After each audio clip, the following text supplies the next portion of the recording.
रमता राम जपो रे प्राणी, अब तो सुन ले राम कहानी।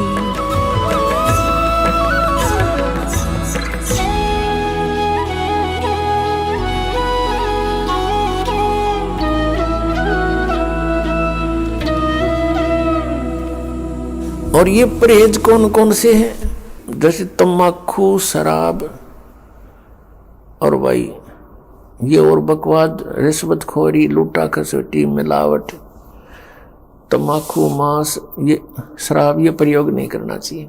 ये तो वैसे भी एक सभ्य पुरुष का वैसे भी आहार नहीं है। ठीक है, हम कुसंगत घनी फैल गई अपने समाज में, मानव समाज में, और बच्चे देखम देखा फिर एक ये नकल बहुत जल्दी कर लेते हैं। बीड़ी पीता देखा बीड़ी पीने लग गए, सिगरेट पीता देखा नो टॉर्सी बना के आप भी सिर्फ पीवो बेसिक ना पर नो जरूर करने लग गए कुछ, फिर वो पीने लग गए। ऐसे ही शराब और मांस का एक दूसरे को देखकर हमने ये प्रचलन कर दिया, प्रचलन हो गया। पुण्यात्माओं, अब हम शुभ संस्कारी बनेंगे, शुभ अच्छे कर्म करेंगे, और हम जब अच्छे कर्म करेंगे तो हमें देख देख कर समाज भी हमें देखकर अच्छे कर्म शुरू करेगा। बच्चे सत्संग में आएंगे, यहाँ ज्ञान सुनेंगे, फिर आप जो यहाँ से तैयार करके भेजे जाते हो अपने अपने घर गांव नगर में, आपके व्यवहार विचारों को देखकर अड़ोस पड़ोस के बच्चों पर भी अच्छा असर पड़ेगा। तो एक समाज भी सुधरेगा और कल्याण भी होगा। और फिर दूसरी मर्यादा कौन सी है? आन उपासना नहीं करनी। आन उपासना कौन सी है? जो दास बताओ वही करोगे। और दास के क्या बताएगा? जो हमारे सदग्रंथ बताते हैं। ये दास एक टीचर है, आप विद्यार्थी हैं, और इस आध्यात्मिक मार्ग का जो सिलेबस है वो हमारे सदग्रंथ हैं, पवित्र चारों वेद, पवित्र श्रीमद् भगवत गीता और पवित्र सूक्ष्म वेद। इनके अंदर जो भी लिखा है वो हमारा सिलेबस है। इसके बाहर कोई पढ़ाता है तो वो टीचर ठीक नहीं, वो शत्रु है विद्यार्थियों का। और पवित्र 18 पुराण, पवित्र कुरान शरीफ, पवित्र बाइबल, पवित्र गुरु ग्रंथ साहिब, ये हमारे पाठ्यक्रम की पुस्तकें हैं। और इन पाठ्यक्रम की पुस्तकों में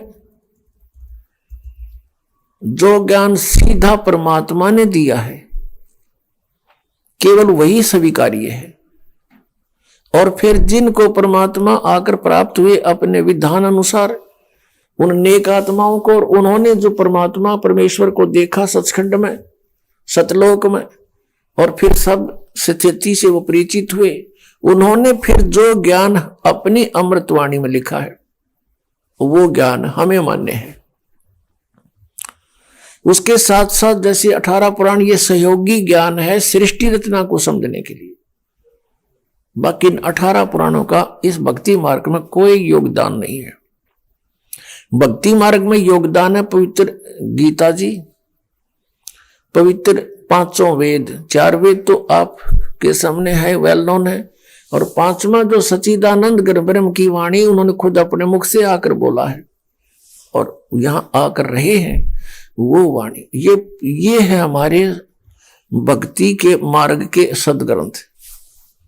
इसके अतिरिक्त जैसे पुराण है, कुरान है, और जैसे कुरान शरीफ में जो ज्ञान दिया है ब्रह्म ने हजरत मोहम्मद जी को सीधा, वो ज्ञान बिल्कुल सही है।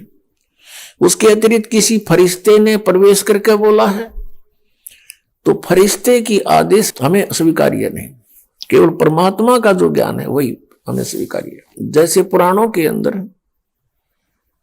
ब्रह्मा जी ने अपना अनुभव, कुछ वेदों का ज्ञान मिक्स, और कुछ पूर्ण परमात्मा ने आके जो उसे डिस्कस की थी वो ज्ञान ले लिया थोड़ा सा, तो वो ज्ञान कंप्लीट ना स्वीकार किया कबीर परमेश्वर वाला। अपना अनुभव वेदों को जैसा उसने समझा वो ज्ञान मिला करके वेद ये पुराणों का ज्ञान सुना दिया। फिर ब्रह्मा जी से सुने हुए ज्ञान को फिर अन्य ऋषि महर्षियों ने कुछ ब्रह्मा जी वाला ज्ञान, कुछ अपनी खिचड़ी बनाई और फिर आगे अलग पुराण की रचना कर दी।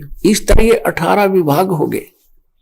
वैसे ये एक ही ज्ञान है, एक बोध कहलाता है। तो भक्ति मार्ग के अंदर साधना के लिए पवित्र वेद ही सफिशिएंट है, पवित्र गीता जी और पवित्र 5वां वेद सूक्ष्म वेद।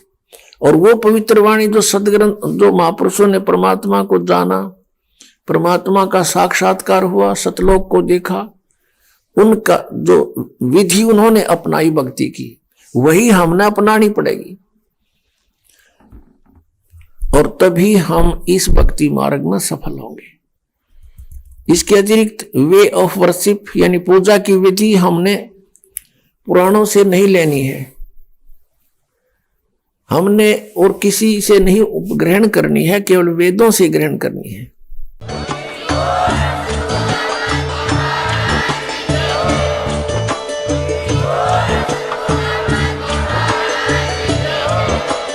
आप सुन रहे थे जगत गुरु तत्वदर्शी संत रामपाल जी महाराज जी के मंगल प्रवचन। अधिक जानकारी के लिए विजिट कीजिए हमारी वेबसाइट www.jagatgururampalji.org। संत रामपाल जी महाराज जी के शुभ आशीर्वाद से पूरे विश्व भर में 500 से भी ज्यादा नाम दीक्षा केंद्र हैं, जिन पर संत रामपाल जी महाराज जी द्वारा ऑनलाइन निशुल्क नाम दीक्षा दी जा रही है। अपने नजदीकी नाम दीक्षा केंद्र का पता करने के लिए संपर्क करें 8222880541।